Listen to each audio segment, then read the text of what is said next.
Hello दोस्तों, मैं दीपांशु कुशवाहा आपके अपने YouTube channel study with talented boy में आप सभी का हार्दिक स्वागत करता हूं। पिछले वीडियो में हमने आपको आलू की खेती के बारे में बता दिया था। उसमें जो आपका पोर्शन बचा था वह था आपका प्लांट प्रोटेक्शन। प्लांट प्रोटेक्शन के बारे में आज हम बात करेंगे, यानी कि plant protection of the potato means फसल सुरक्षा। किसकी? आलू की फसल सुरक्षा के बारे में हम बात करेंगे। देखिए, फसल सुरक्षा के बारे में यदि हम बात करें तो उन पर तीन प्रकार की फसल सुरक्षा, जैसे आपकी नंबर 1 पर आती है आपकी वीड, और नंबर 2 पर आती है आपकी डिजीज, नंबर 3 पर आती है आपकी इंसेक्ट। तो सबसे पहले हम बात करेंगे आपकी वीड की। मीन्स आलू के खेत में यदि हम आलू की खेती करते हैं तो आलू के खेत में हमें कौन कौन से वीड देखने को मिलते हैं। वीड का मतलब होता है खरपतवार।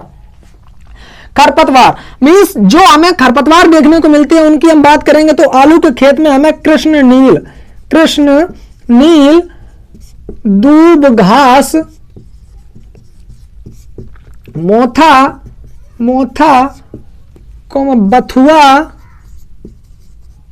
बथुआ ये सभी चीजें हमें देखने को मिलती हैं। कहां पर?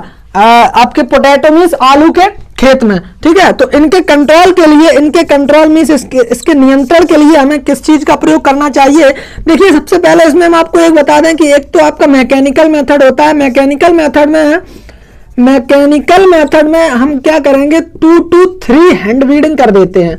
2 से 3 हैंड वीडिंग कर देते हैं। 2 से 3 हैंड वीडिंग का मतलब है 2 से 3 बार हम अपने खेत में निराई गुड़ाई कर देते हैं, ताकि ये जो खरपतवार होते हैं उनको हम अलग कर देते हैं, रिमूव कर देते हैं। देखिए, ये तो था मैकेनिकल मेथड। यदि हम बात करें इसके लिए केमिकल मेथड की, मीन्स रसायन, कौन से रसायन का प्रयोग करेंगे, तो रसायन इसमें हम 2 प्रकार से प्रयोग करेंगे। एक तो आता है आपका प्री इमरजेंस का मतलब अंकुरण से पहले, और पोस्ट इमरजेंस मीन्स अंकुरण के बाद। एक आता है आपका प्री इमरजेंस, एक आता है आपका पोस्ट इमरजेंस।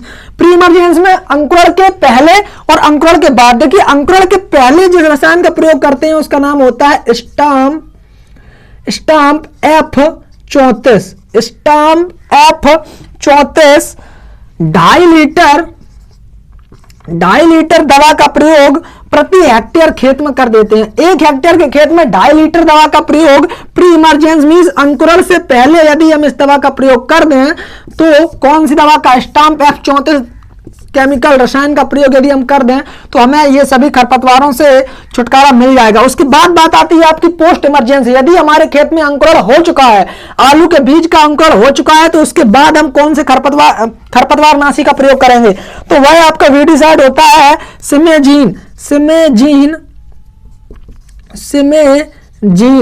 सिमेजीन नामक खरपतवार नाशी का प्रयोग करते हैं, जो कि 2.5 से 5 किलोग्राम प्रति हेक्टेयर की दर से दिया जाता है। 2.5 से 5 किलोग्राम प्रति हेक्टेयर की दर से दिया जाता है। ठीक है, तो ये बात हो गई आपकी वीड कंट्रोल की। इसमें प्लांट प्रोटेक्शन ऑफ पोटैटो में आपके कौन से वीड लगते हैं?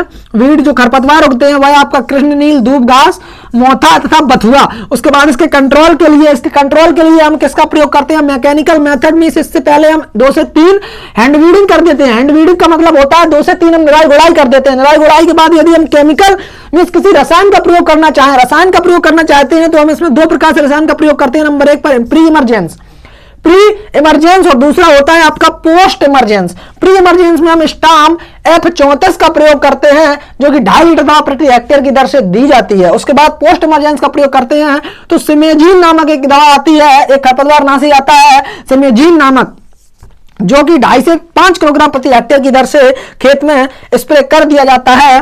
तो हमें इन खरपतवारों से छुटकारा मिल जाता है। इन खरपतवारों पर हम नियंत्रण कर लेते हैं। उसके बाद आती है आपकी डिजीज की बात। देखिए, वीड हो गए आपके, उसके बाद आती है आपकी डिजीज की बात। बात करें डिजीज की तो देखिए, डिजीज के लिए हम क्या करेंगे, एक कॉलम में अलग से लिख लें डिजीज। पहले लिख लें डिजीज, उसके बाद उसके सिम्टम्स मीन्स लक्षण, सिम्टम्स। उसके बाद आता है आपका, सिम्टम्स के लिए थोड़ा बड़ा कॉलम बना लें। उसके बाद आता है आपका कंट्रोल मीन्स नियंत्रण। यहीं पर हिंदी में लिख लें नियंत्रण। सिम्टम्स मीन्स लक्षण, उस पर लक्षण का मतलब पौधे पर हमें क्या लक्षण देखने को मिलते हैं, और डिजीज का मतलब होता है रोग। ठीक है, ये हम आपको पिछले वीडियो में भी बता चुके हैं। तो हम आपको जानकारी के लिए बता दें कि हम आपको पहले गेहूं की खेती और गेहूं की सिंचाइयों के बारे में, आलू की पूरी खेती के बारे में बता चुके हैं। और ये जो कोर्स है ये सिर्फ आपके 11th लेवल के लिए पढ़ाया जा रहा है, 11th लेवल के लिए बताया जा रहा है। तो जितने भी लोग अभी 11th क्लास के लोग, जितने भी बच्चे हैं, वो यदि उनको पूरी तैयारी एग्रोनॉमी और उसके बाद हम आपको बॉटनी की भी वीडियो प्रोवाइड कराएंगे। तो यदि अभी तक आप हमारे यूट्यूब चैनल पर नहीं जुड़े हैं तो जुड़ जाएं, और यदि आपने अभी तक यूट्यूब चैनल सब्सक्राइब नहीं किया है तो सब्सक्राइब कर लें। हमारे यूट्यूब चैनल का नाम है स्टडी विथ टैलेंटेड बॉय। बात करते हैं आपके पहले डिजीज की। नंबर 1, इसमें पहला जो आपका डिजीज लगता है वह होता है आपका early blight. Early blight, early blight का मतलब होता है अगेती झुलसा। अगेती झुलसा, अर्ली ब्लाइट को हम हिंदी में अगेती झुलसा के नाम से जानते हैं। और अगेती झुलसा का जो कारक होता है, मींस जो कॉज होता है, कॉजल ऑर्गेनिज्म जो होता है, वह आपका फफूंदी होता है। यह आपका फफूंदी से लगने वाला रोग है। और इसमें कौन सी फफूंदी होती है? इसमें जो फफूंदी होती है वह होती है अल्टरनेरिया सोलेनाई। अल्टरनेरिया सोलेनाई नामक फफूंदी लगती है। इसमें अल्टरनेरिया सोलेनाई नामक फफूंदी के प्रकोप से यह रोग होता है। कौन सा? Early blight. अब इसमें लक्षण हमें क्या देखने को मिलते हैं पौधे पर? तो यह पौधे की पत्तियों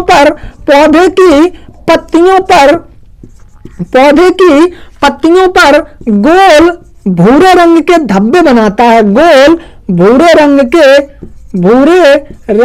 के धब्बे बनते हैं। गोल भूरे रंग के धब्बे बनते हैं। तो ये क्या होता है कि इसमें जब यह रोग लग जाता है, यह बहुत ही हानिकारक रोग होता है, जिससे हमारी फसल की उपज पर बहुत ही गहरा प्रभाव पड़ता है। तो इसमें जो फफूंदी होती है, मींस इसमें जो फंगस होता है, फंगस का मतलब फंगस फफूंदी, ठीक है, कवक के द्वारा होने वाला रोग है। तो यह जो है आपका अल्टरनेरिया सोलेनाई नामक फफूंदी या कवक कह सकते हैं, कवक के द्वारा होने वाला रोग है अर्ली ब्लाइट। इसके कंट्रोल के लिए हम डाइथेन M45 या फिर डाइथेन Z78 का प्रयोग करते हैं। डाइथेन M45 या डाइथेन Z78 का प्रयोग करते हैं। डाइथेन M45 या डाइथेन Z78 का प्रयोग अर्ली ब्लाइट के लिए करते हैं। उसके बाद या फिर ये भी ना करें तो हम रोग रोधी प्रजातियों को बो देते हैं। अपने खेत में हम पहले से ही रोग रोधी प्रजातियों को बो देते हैं, तो हमें उस फसल में अर्ली ब्लाइट रोग नहीं लगता है। ठीक है, उसके बाद अगला आता है आपका, जो अगला रोग है वह है आपका लेट ब्लाइट। देखिए, लेट ब्लाइट और अर्ली ब्लाइट में बच्चे कंफ्यूज हो जाते हैं। देखिए, उनमें कंफ्यूजन का कारण क्या होता है कि इसमें भी जो होता है वह आपका फफूंदी से लगने वाला रोग यह भी है। कौन सा? Late blight. अब लेट ब्लाइट में जो फफूंदी लगती है उसका नाम होता है फाइटोपथोरा इन्फेस्टांस। देखिए, इंग्लिश में भी लिखते हैं फाइटोपथोरा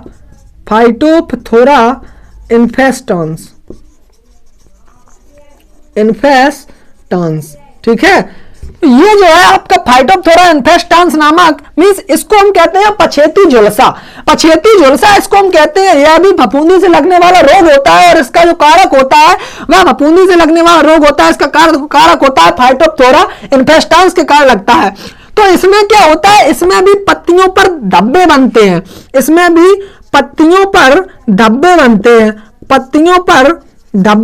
लेकिन धब्बे बनने के साथ साथ, धब्बे तो बनते ही हैं, लेकिन धब्बे बनने के साथ साथ इसमें पत्तियों के नीचे सिरे पर, मींस लिख सकते हैं कि निचले सिरे पर चूड़ सा दिखाई देता है, कुछ चूड़ पाउडर सा दिखाई देता है। तो इसमें यही आपका, और इसमें दिखाई देता है। इसका एक लक्षण और है कि यह जो है पत्तियों के किनारे को जलाते हुए चलता है। पत्तियों के किनारे पत्ती को जला देता है। तो इसके लिए जो कंट्रोल इसके लिए भी वही कंट्रोल है। क्या? डाइथेन M45, एज इन जैसे हमने आपको अर्ली ब्लाइट में बताया था, डाइथेन M45 और डाइथेन Z78। डाइथेन M45 और डाइथेन Z78 का प्रयोग करते हैं। उसके बाद आप रोग रोधी प्रजातियों को भी बो सकते हैं। अब देखिए, हम आपको जानकारी के लिए बता दें कि जो लेट ब्लाइट रोग है वह आपका, इसके कारण आयरलैंड में एक अकाल आया था। आयरलैंड में 1845 ईस्वी में 1845 ईस्वी में आयरलैंड का अकाल आया था। वह अकाल आया था लेट ब्लाइट मींस पछेती झुलसा के कारण ही अकाल आया था। मींस फाइटोप्थोरा इन्फेस्टांस नामक कवक के द्वारा ही यह अकाल आया था, जिसमें लाखों लोगों की मृत्यु हो गई थी। ठीक है, एक अकाल आया था जिसको हम इंग्लिश में आयरिश फेमाइन के नाम से भी जानते हैं। किस फेमाइन के नाम से? आयरिश फेमाइन के नाम से भी जानते हैं। जैसे हिंदी में आयरलैंड का अकाल कहा जाता है, जबकि इंग्लिश में आयरिश फेमाइन, जो कि 1845 ईस्वी में आया था। और किसके कारण आया था? लेट ब्लाइट, आलू के पछेती झुलसा का आया था, जिसका कारक होता है फाइटोप्थोरा इन्फेस्टांस। अब देखिए, इन्फेस्टांस के बारे में हमने बात तो कर ली, लेकिन हम इसमें बच्चे कंफ्यूज कहां होते हैं? कंफ्यूज यहां पर होते हैं कि इसमें जो फाइटोप्थोरा इन्फेस्टांस और अल्टरनेरिया सोलेनाई में, कि अगेती झुलसा में अल्टरनेरिया सोलेनाई लगता है या फाइटोप्थोरा में, पहले तो वो याद कर लेंगे, उसके बाद रट्टा मार लेंगे। लेकिन यहां रट्टा मारने वाली कोई भी बात नहीं है।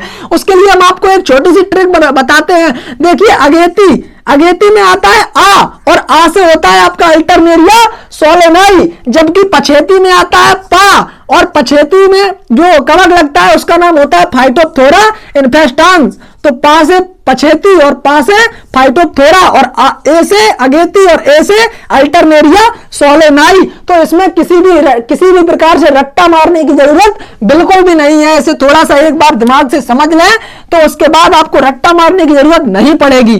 क्या? आ से अगेती और आ से अल्टरनेरिया सोलेनाई, पी से पछेती और पी से फाइटोप्थोरा इन्फेस्टांस। ठीक है, तो बात हो गई है आपके दो मेजर डिजीज की। उसके बाद हम आपको अगला डिजीज बताते हैं, जिसका नाम होता है ब्लैक स्मट।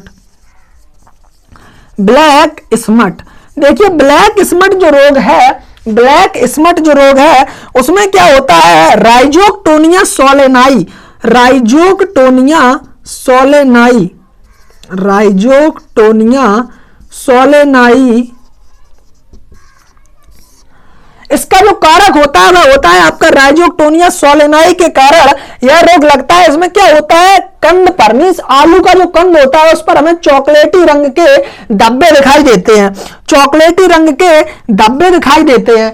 जब हमें चॉकलेटी रंग के धब्बे दिखाई देते हैं तो हम उसके लिए इसका कंट्रोल क्या करते हैं? 3% बोरिक एसिड में 3% बोरिक एसिड के घोल में 30 मिनट तक कन्नों को डुबाकर रख देते हैं तो हमें इस रोग से छुटकारा मिल जाता है। मींस ब्लैक स्मट, काला स्मट में जो कारक होता है वह होता है आपका राइजोक्टोनिया सोलेनाई। और इसके कंट्रोल के लिए हम क्या करते हैं? 3% बोरिक एसिड में कन्नों को 30 मिनट के लिए डुबाकर रख देते हैं। मींस आलू के कन्नों को 30 मिनट तक डुबोकर रख देते हैं तो हमें रोग से छुटकारा मिल जाता है। उसके बाद अगला एक डिजीज आता है जिसका नाम होता है मोजेक। देखिए, मोजेक जहां भी आपको लगा मिल जाए तो आपको समझ लेना है, जहां भी आपको मोजेक लगा मिल जाए, आपको समझ लेना है कि यह आपका वायरस के द्वारा होने वाला रोग है। आपको जहां भी मोजेक लगा मिल जाए, चाहे वो किसी भी फसल का हो, तो आपको समझ लेना चाहिए कि यह एक वायरस से होने वाला रोग है। तो यहां पर ये आलू का जो मोजेक है, यह भी वायरस से होने वाला रोग है। इसमें क्या होता है? पत्तियां पीली पड़ जाती हैं और छोटी रह जाती हैं। इसमें क्या होता है? पत्तियां पीली पड़ जाती हैं और छोटी रह जाती हैं। पत्तियां पीली पड़ जाती हैं और छोटी रह जाती हैं। तो इसके लिए हम क्या करते हैं? इसके लिए इंडोसल्फान 1.25 लीटर को हम 1000 लीटर घोल में घोलकर 1000 लीटर पानी के घोल में घोलकर इसको हम अपने खेत में स्प्रे कर देते हैं तो हमें मोजेक वायरस से छुटकारा मिल जाता है, मोज़ेक वायरस से हमें छुटकारा मिल जाता है। ठीक है, तो हमने लास्ट में आपको कौन सा रोग बताया? मोज़ेक। मोज़ेक के लिए हमने क्या बताया? मोज़ेक जो है वह आपका वायरस से होने वाला रोग है और इसमें जो पत्तियां, इसमें इसके सिम्टम्स क्या है? इसमें पत्तियां पीली पड़ जाती हैं और छोटी रह जाती हैं। तो इसके लिए कंट्रोल के लिए हमने आपको क्या बताया? इंडोसल्फान 1.25 लीटर दवा को 1000 लीटर पानी में घोलकर इसको हम स्प्रे कर देते हैं प्रति हेक्टेयर के हिसाब से, तो हमें रोग से छुटकारा मिल जाता है। ठीक है, तो ये बात थी आपके डिजीज की। इसको यदि एक बार हम रिकैप करें जल्दी से, तो आपको हम बता दें कि अर्ली ब्लाइट रोग जो लगता है भाई आपका फफूंदी का लगता है। फफूंदी कौन सी होती है भाई? होती है आपकी अल्टरनेरिया सोलेनाई, और इसमें सिम्टम्स देखने को मिलते हैं, पत्तियों पर गोल भूरे रंग के धब्बे बनते हैं। इसके कंट्रोल के लिए डाइथेन M45 डाइथेन Z78 का प्रयोग करते हैं। इसके बाद यदि इसका भी प्रयोग ना करें तो हम रोग रोधी किस्मों को बोते हैं। उसके बाद अगली बात आती है आपकी लेट ब्लाइट की। लेट ब्लाइट जो है यह भी आपका फफूंदी से लगने वाला रोग होता है। इसका कारक होता है फाइटोप्थोरा इन्फेस्टांस नामक कारक। यह क्या करता है? पत्तियों पर धब्बे बनाता है और निचले सिरे पर सफेद चूड़ सा दिखाई देता है, सफेद चूड़ सा दिखाई देता है। तो इसके कंट्रोल के लिए भी डाइथेन M45 और डाइथेन Z78 का प्रयोग करते हैं। यदि इसका भी प्रयोग ना करें तो हम रोग रोधी प्रजातियों को बो देते हैं। पहले से ही हम रोग रोधी प्रजातियों को बो देते हैं। उसके बाद अगला आता है, उसके बाद हम आपको बता दें कि हमने वही बताया आपको, आयरलैंड का आकार लेट ब्लाइट मींस पछेती, आलू के पछेती झुलसे कर रही आया था 1845 ईस्वी में। ठीक है, उसके बाद अगला आता है आपका ब्लैक स्मट। ब्लैक स्मट जो है वह आपका, ब्लैक स्मट का कारक जो है वह है आपका राइजोक्टोनिया सोलेनाई। राइजोक्टोनिया सोलेनाई नामक कारक है। इसमें जो कंट्रोल होता है वह होता है आपका 3% बोरिक एसिड। 30 मिनट तक इसमें आलू के कदमों को डुबो कर रख देते हैं, तो यह जो है आपका रोग से हमें नियंत्रण हो जाता है। उसके बाद अगला आता है आपका मोज़ेक। मोज़ेक जो है यह एक वायरस से होने वाला रोग है। इसमें पत्तियां पीली पड़ जाती हैं, छोटी रह जाती हैं। तो इसके लिए कंट्रोल में हम आपको बता दें कि इंडोसल्फान 1.25 लीटर 1000 लीटर पानी में घोलकर इसको हम खेत में छिड़क देते हैं। इसका छिड़काव या स्प्रे कर देते हैं तो हमें इस रोग से नियंत्रण मिल जाता है, रोकथाम हो जाती है। उसके बाद अगली डिजीज हो गई आपके, उसके बाद आता है आपका इंसेक्ट। देखिए डिजीज के बारे में हमने बात कर ली, उसके बाद आता है आपका इंसेक्ट। इंसेक्ट के बारे में यदि हम बात करें, इंसेक्ट के बारे में, तो इंसेक्ट जो है वह आपका, देखिए इंसेक्ट के लिए भी आप उसी प्रकार से एक नई टेबल बना लें। इंसेक्ट या नेम ऑफ इंसेक्ट, उसके बाद सिम्टम्स,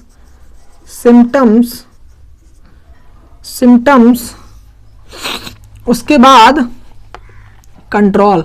सिम्टम्स के लिए थोड़ा बड़ा बना लें, कंट्रोल। देखिए इंसेक्ट का मतलब होता है कीट, इंसेक्ट मीन्स होता है कीट, सिम्टम्स मीन्स होता है लक्षण। यहां पर कंट्रोल या ट्रीटमेंट भी लिख सकते हैं, ट्रीटमेंट। ठीक है, तो कंट्रोल का मतलब होता है रोकथाम, या यहां पर नियंत्रण भी लिख सकते हैं, नियंत्रण। ठीक है, कुछ भी लिख दें। उसके बाद इसमें जो आपका पहला कीट आता है, इसमें जो आपका पहला कीट लगता है वह लगता है आपका एफिड। देखिए एफिड का नाम आपने कई बार सुना होगा। एफिड को हम हिंदी में माहू बोलते हैं। एफिड को हम हिंदी में माहू बोलते हैं। इसका जो लक्षण होता है वह हमेशा किसी भी फसल में लगे इसका कार्य होता है रस चूसना। किसी भी फसल में लगे इसका कार्य सिर्फ एक ही होता है, वह होता है रस चूसना। इस पौधे से यह रस को सक करता है, सकिंग पेस्ट है, यह एक सकिंग टाइप पेस्ट है। यह पौधों से रस को चूसता है। ठीक है, तो इसका कार्य होता है रस को चूसना। इसके लिए फॉरेट 10 किलोग्राम, फॉरेट, इसके लिए जो कंट्रोल है वह एक दवाई आती है, कीटनाशक का प्रयोग करते हैं, वह होता है आपका फॉरेट 10 किलोग्राम। बुआई से पहले, बुआई से 10 किलोग्राम बुआई के समय कूड़ में देना चाहिए। बुआई के समय कूड़ में देना चाहिए, बुआई के समय कूड़ में देना चाहिए। ठीक है, कूड़ में। उसके बाद अगला जो आता है वह भी आता है आपका जैसिड। जैसिड कीट है, यह भी आपका रस चूसता है, यह भी आपका सकिंग पेस्ट है, यह भी आपका रस चूसता है। इसके लिए भी हम कंट्रोल के लिए बस यही करते हैं, फॉरेट 10 किलोग्राम बुआई के समय कूड़ में दे देते हैं, तो यह भी आपका रोग नहीं लगता है। ठीक है, उसके बाद अगला आता है आपका कटवर्म मीन्स इसको हम गांव में कटुआ कीट के नाम से जानते हैं। किस नाम से? कटुआ कीट, कटवर्म। अब ये कटुआ कीट करता क्या है? देखिए नाम से ही स्पष्ट हो रहा है कि कटुआ मीन्स काटने वाला। फसल को काटता होगा क्या और क्या करता होगा? फसल को काटता होगा ना। तो इसका सीधा सीधा सिंपल है कि ये जो उसमें पड़ते हैं कंद, हमारे आलू में कंद पड़ते हैं ना, कंद ये तो आलू कहलाते हैं, तो वही कंदों को काटता है या कंदों को काटता है, जिससे हमारी उपज में भारी कमी आ जाती है, या कंदों को काटता है। तो इसके लिए हम क्या करते हैं, हिंडेन 30 किलोग्राम प्रति हेक्टेयर की दर से। एक दवा आती है हिंडेन, एक दवा आती है, कीटनाशक आता है जिसका नाम होता है हिंडेन 30 किलोग्राम प्रति हेक्टेयर की दर से। 30 किलोग्राम प्रति हेक्टेयर की दर से यदि हम हिंडेन कीटनाशक को अपने खेत में मिला दें, या फिर इसके अलावा क्लोरीपायरीफॉस 2 ग्राम दवा 1 लीटर पानी में, क्लोरीपायरीफॉस दवा 2 ग्राम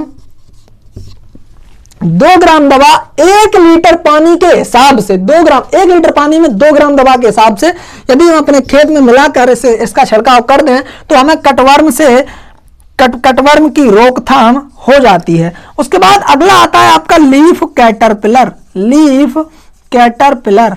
देखिए लीफ कैटरपिलर के बारे में यदि हम बात करें, लीफ कैटरपिलर में जो आपका कैटरपिलर उसका नाम होता है एपीलैक्ना बीटल।